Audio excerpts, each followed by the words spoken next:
गीता में भगवान श्री कृष्ण ने रणभूमि में अर्जुन को जो ज्ञान दिया था वह गीता में बताया गया है। गीता में कुल 18 अध्याय हैं और उन सभी में अपना अलग अलग महत्व है। आइए जानते हैं गीता के पहला अध्याय का महत्व क्या है। श्री गीता उपनिषदों का सार है। महाभारत युद्ध के समय रणभूमि में भगवान श्री कृष्ण ने अर्जुन को जो ज्ञान दिया था वह गीता में बताया गया है। गीता में ऐसी बहुत सी बातें हैं जो मनुष्य को जीवन की कई कठिनाइयों को आसान बनाती है। इतना ही नहीं, गीता पढ़ने पर मनुष्य को बहुत सी नई जानकारियां भी मिलती हैं। साथ ही हर अध्याय के नियमित पाठ का अपना लाभ और महत्व है। भगवान शिव ने देवी पार्वती को गीता के पहले अध्याय के पाठ का महत्व जो बताया है वही यहां आपके लिए प्रस्तुत है। लेकिन गीता के पहले अध्याय के महत्व को जानने से पहले जान लीजिए श्रीमद्भगवद गीता के प्रथम अध्याय की खास बातें। गीता के पहले अध्याय का नाम अर्जुन विषाद योग है। इस अध्याय में कुरुक्षेत्र के मैदान में उपस्थित बंधुओं और संबंधियों को सामने देखकर अर्जुन के मन में उठे विषाद और मनः स्थिति का वर्णन किया गया है, जिसे संजय धृतराष्ट्र को बताते हैं। गीता प्रथम अध्याय का महत्व।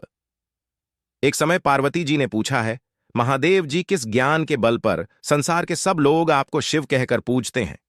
मृगछाला ओढ़े और अपने सभी अंगों में शमशान की विभूति लगाएं, गले में सर्प और नरमुंडों की माला पहने हुए हो, इनमें तो कोई भी पवित्र नहीं, फिर आप किस ज्ञान से पवित्र माने जाते हैं?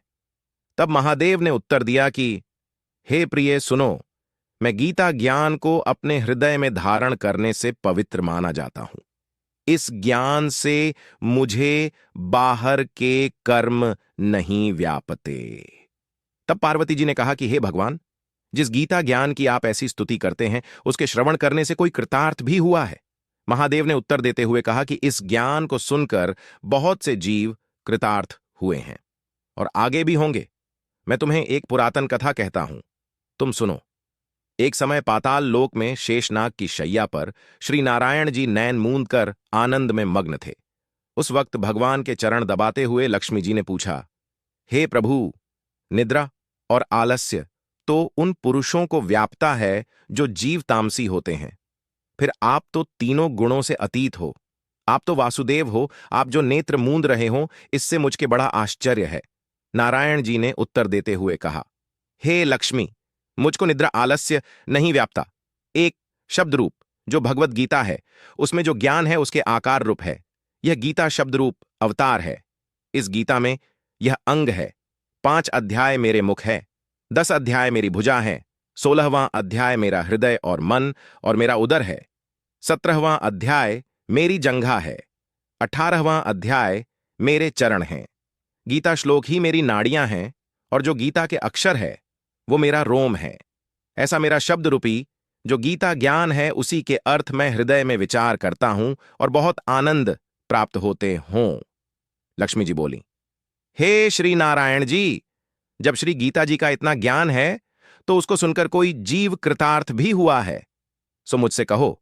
तब श्री नारायण ने कहा, हे लक्ष्मी, गीता ज्ञान को सुनकर बहुत से जीव कृतार्थ हुए हैं, सो तुम श्रवण करो। एक व्यक्ति था जो चांडालों के कर्म करता था और तेल नमक का व्यापार करता था। उसने एक बकरी पाली। एक दिन वह बकरी चराने के लिए वन में गया और वृक्ष से पत्ते तोड़ने लगा। वहां उसे एक सांप से डंस लिया, जिससे वह तुरंत मर गया।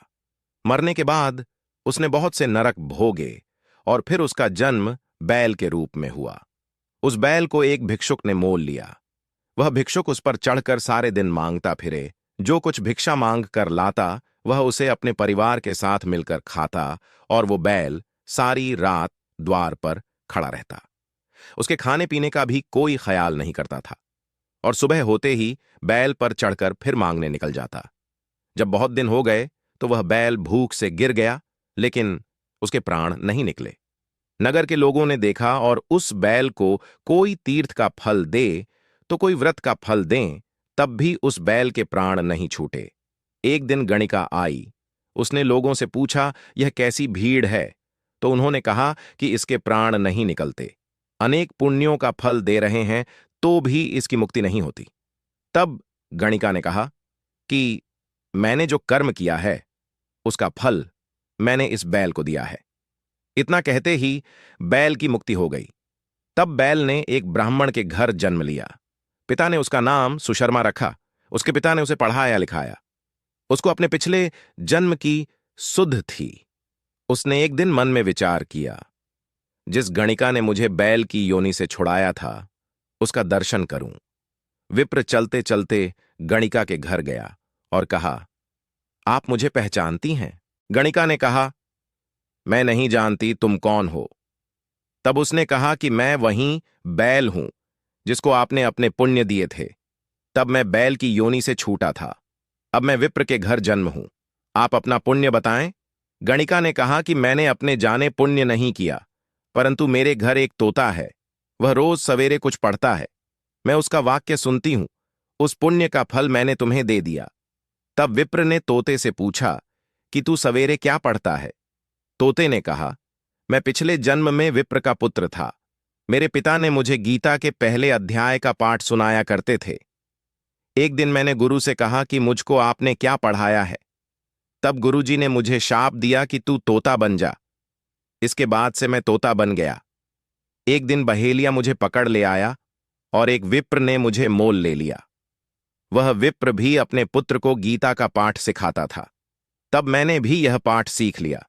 उसी दिन विप्र के घर में चोर घुस गए। उन्हें घन तो प्राप्त नहीं हुआ, लेकिन वह मेरा पिंजरा उठा ले आए।